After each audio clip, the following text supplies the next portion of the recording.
Terima kasih sudah klik video ini. Tapi jangan lupa guys, klik tombol subscribe karena subscribe itu gratis. Dengan subscribe kamu support channel ini terus untuk upload hampir setiap hari. Ingat, subscribe itu gratis, gak ada ruginya kamu klik tombol subscribe guys. Selamat menonton.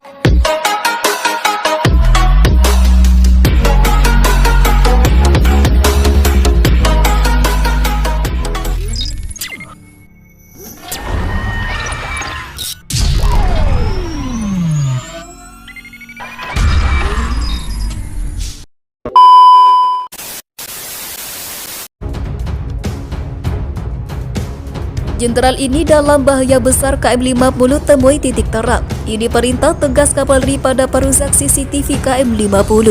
Dari sejak awal kecurigaan umat Islam itu sudah sangat tinggi. Pertama, memang tim khusus yang ada ya, dan Brigjen Hendra Kurniawan ini juga dulunya ikut melakukan konferensi pers bersama dengan Fadil Imron dan Dudung gitu ya, berkenaan dengan tragedi KM50 itu memang adalah ketua tim khususnya.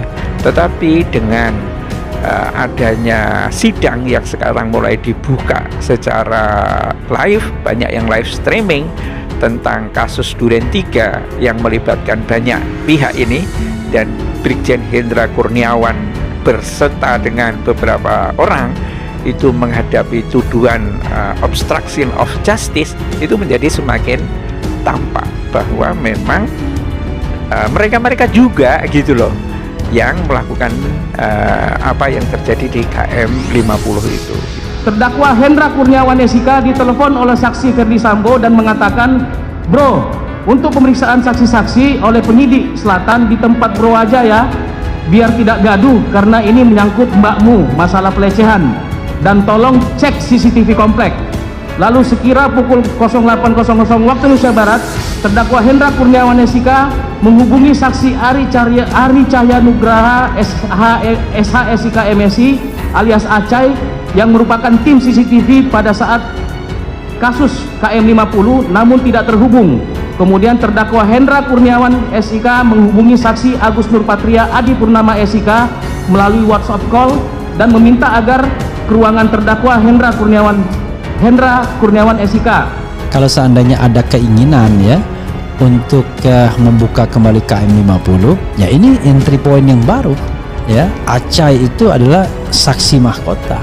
Ini kan cetowelo-welo, ada petunjuk yang sangat kuat bahwa memang ada tim CCTV KM50 itu. Paling tidak yang namanya Acai ini, jadi dia rupanya yang merupakan tim CCTV KM50, dan ketika mau membereskan soal CCTV kasus Brigadir Joshua ini, Hendra Kurniawan sang Brigjen itu teringat kepada tim ini karena mungkin dianggap sukses menghilangkan jejak KM50, maka dalam tanda kutip diminta untuk menyelesaikan soal CCTV ini juga. Kan sederhana kan logikanya. Maka kita bisa simpulkan kelima indikasi keberadaan peran Satgasus pada kilometer 50 itu membawa konsekuensi kasus kilometer 50 harus dibuka kembali dengan alasan kalau Jenderal Listio Sigit menyebut perlu ada novum sudah jelas, buku putih ini novum, ini buku putih satu. Kedua, fakta persidangan Habib Bahar Smith itu pun dikualifikasi novum. Dan yang ketiga adalah soal AKBP Acai, soal CCTV. Bahwa CCTV yang kemudian diotak-atik di kilometer 50 ada peran AKBP Ari Cahya Nugraha atau Acai ini. Berarti ini novum ini. Kalau konteksnya novum. Tapi tanpa novum pun peristiwa kilometer 50 harus dibuka kembali tanpa novum. Jenderal ini dalam bahaya besar. KM50 temui titik terang. Ini perintah tegas Kapolri pada perusak CCTV KM50.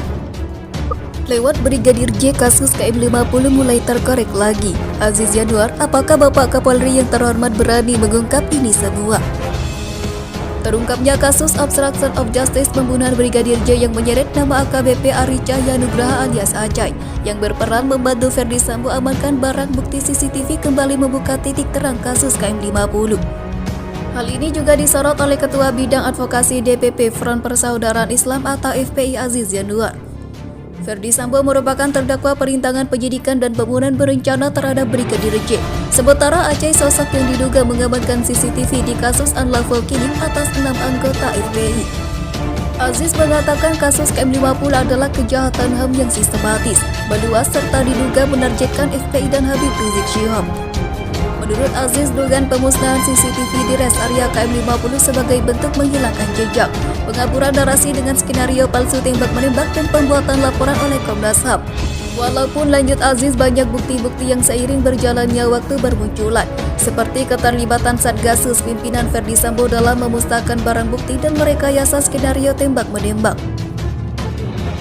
Terungkapnya kasus obstruction of justice pembunuhan Brigadir J yang menyeret nama AKBP Ari Cahya Nugraha alias Acai yang berperan membantu Ferdi Sambo amankan barang bukti CCTV kembali membuka titik terang kasus KM50. Hal ini juga disorot oleh Ketua Bidang Advokasi DPP Front Persaudaraan Islam atau FPI Aziz Yanuar. Ferdi Sambo merupakan terdakwa perintangan penyidikan dan pembunuhan berencana terhadap Brigadir J. Sementara Acai sosok yang diduga mengamankan CCTV di kasus unlawful killing atas 6 anggota FPI.